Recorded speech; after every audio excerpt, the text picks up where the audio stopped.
All right, Briahna, what's on your radar? Well, Robbie, the story about the Twitter files has largely become a story about how the mainstream media is responding to the Twitter files, which is ironic because the story at the core of the Twitter files, the Hunter Biden laptop story, was a case where the media reaction became more newsworthy and more troubling than the story itself. Instead of substantively engaging with the content of the files, many mainstream media figures have taken to making attacks on the character or motives of the journalists entrusted with the leaked documents or provided documents.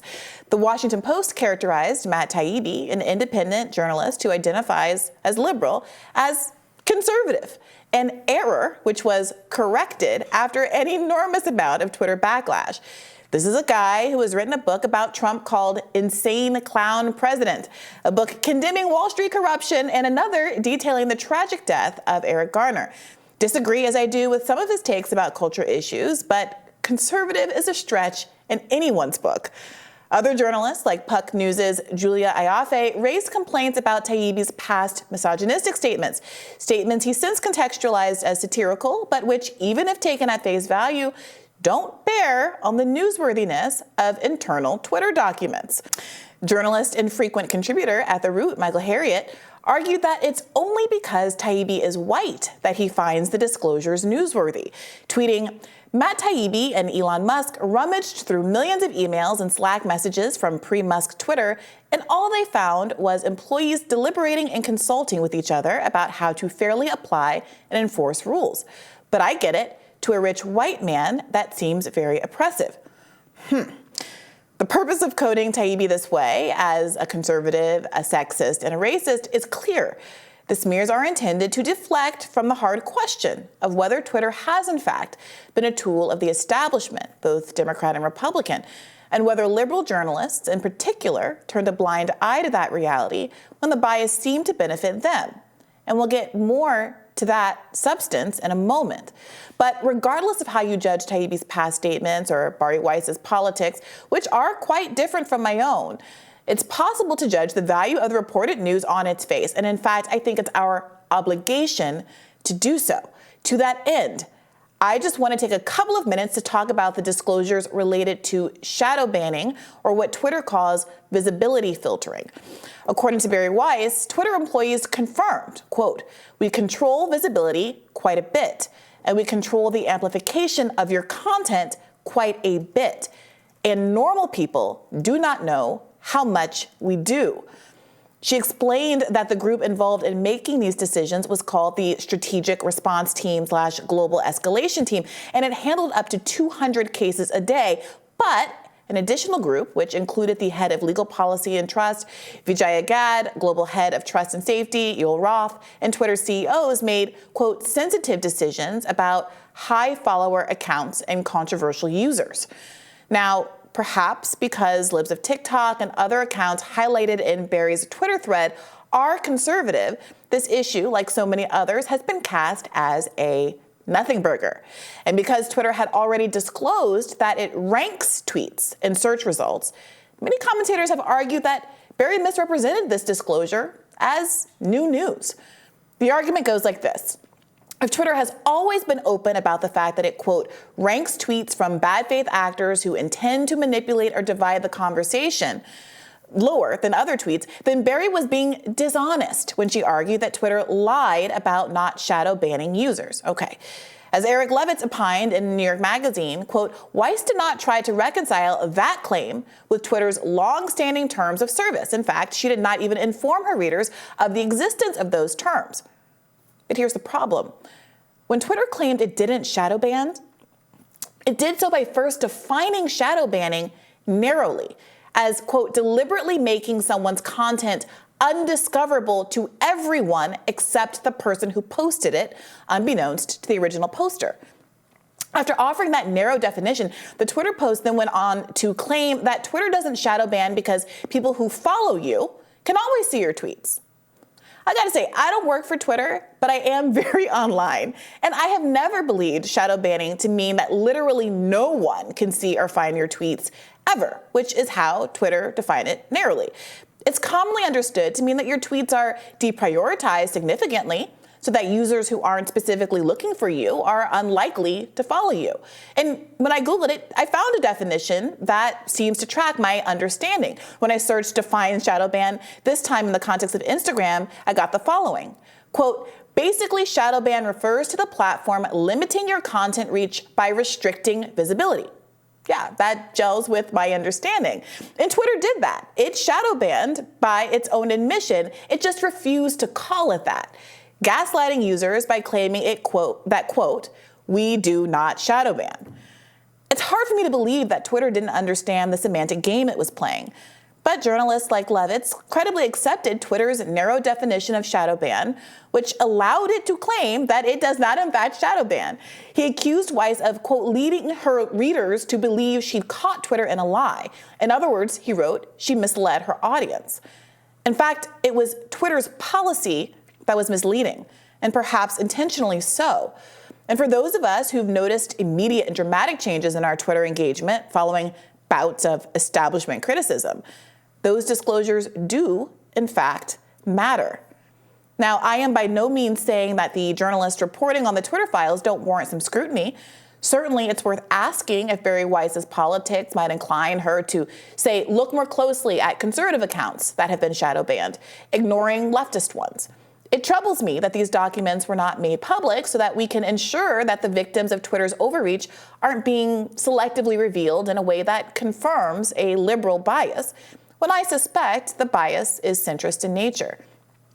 Note that Matt Taibbi revealed that the World Socialist website has also been a victim of this kind of suppression. It's also fair to ask whether Weiss's history of trying to silence voices critical of Israel might bias her against reporting speech restrictions on left pro-Palestinian accounts. But it is also true that regardless of the spin either journalist could conceivably put on the disclosures, the Twitter files themselves, the raw email data, is of relevance. And focusing on the news bearer is a convenient deflection from inconvenient truths. There's a reason we're warned proverbially not to shoot the messenger. Now, journalist and former speechwriter for Bernie Sanders, David Sirota, hosted a conversation with Matt Taibbi on his live call-in show yesterday. And there he expressed empathy with Taibbi's position. And I, for one, am not surprised. Sirota, too, has been coded as sympathetic to the right and antagonistic to the interest of liberals. Why? Well, for the crime of reporting news that's of interest to the left, even if it owns the libs. In 2019, he was excoriated for reporting on the fact that Beto O'Rourke, who, remember, at the time the media was trying to pitch as like the better, younger Bernie, had lied about his no fossil fuel money pledge and voted for pro-fossil fuel industry bills. Democratic insiders, like then Center for American Progress President Neera Tanden, were furious and in now deleted tweets accused Sirota's reporting of being, quote, seriously dangerous. Again, the crime being, quote, a supporter of Bernie Sanders attacking a Democrat. Heavens to Murgatroyd! The crime always is attacking the establishment, and the punishment is being locked out of traditional media and political outlets. I don't think it's an accident that reporters like Glenn Greenwald, Matt Taibbi, and David Sirota ended up starting their own publications at the peak of their professional prowess. The mainstream media simply does not tolerate certain points of view. As a fellow independent writer, Freddie DeBoer, pointed out in a recent Substack piece, quote, if you think that Matt Taibbi and Bari Weiss are the wrong people to cover this story, perhaps you should ask yourself about the social professional conditions in media that have created a caste of outsiders who are the only reporters that many people trust. If the establishment media thinks it's only fit to cover this story, it should reflect on why it ignored the Hunter Biden bombshell that started it all in the first place. Yeah, that's all very well said. I also noticed the Washington Post, calling Matt Taibbi a conservative. Look, you don't have to, right, if you don't want to say he's a liberal or a progressive because these words have changed and he's more associated with a kind of contrarianism, fine, but he's clearly not a conservative. Right. You can use more words. You can use more words. Use big words. You can take an extra sentence to explain the situation. You know the words. And that's something that happens, although I have to say mainstream media has been getting my ideology and my publication, Reason Magazine, where I also write, we are described every which way. I'm described every. Sometimes it's conservative journalists, sometimes libertarian journalists, sometimes libertarian conservatives. Sometimes we've been described as a Republican magazine. We don't support Republicans whatsoever. They just can't. They've always had trouble thinking outside a very narrow two-box view. And things have gotten even more complicated because now there's all sorts of people who used to be associated with liberals or the left or progressives who have had a falling out, and there's massive infighting in the Republican coalition. You might as well be a Democrat if you don't support Trump for some people on the right.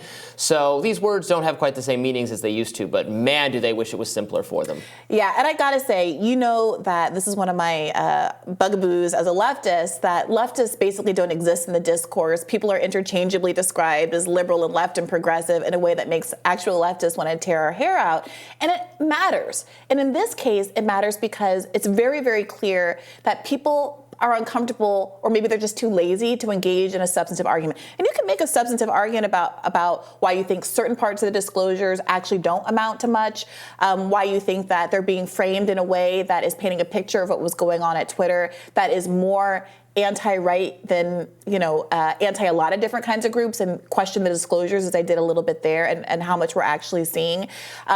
There was on the call-in show that I mentioned in the Radar, Matt Taibbi also explained that something like 50% of the data had been deleted before he got to it. So again, there's a little bit of selective bias there. There's a lot of substantive criticisms you can make. They didn't choose to do that. They chose to come out ahead of it all and say the people are racist, the journalists are racist, they're sexist, they're conservative, and it's a bad signal to all of the liberals or disinterested folks watching, people who aren't that engaged, to say you don't have to pay that much attention to this. It's all a hand-waving exercise, and that's a real shame. Absolutely. You called out Julia Ioffe very correctly there for trying to. Well, this is nothing to see here because Matt Taibbi a million years ago was when he was in a totally different era in journalism and in life, was engaged in a project that had some insulting, frankly, very sexist stuff involving in it. That. Fine, but that has nothing to do with what's going on. It has nothing to do with this. And also, at the time, he then shared a email he got from her at the time. It's her praising him. Really? Yes. I missed that one. Yeah, I'm not surprised though. All right, thank you so much for that, Bree. We'll have more Rising in just a minute.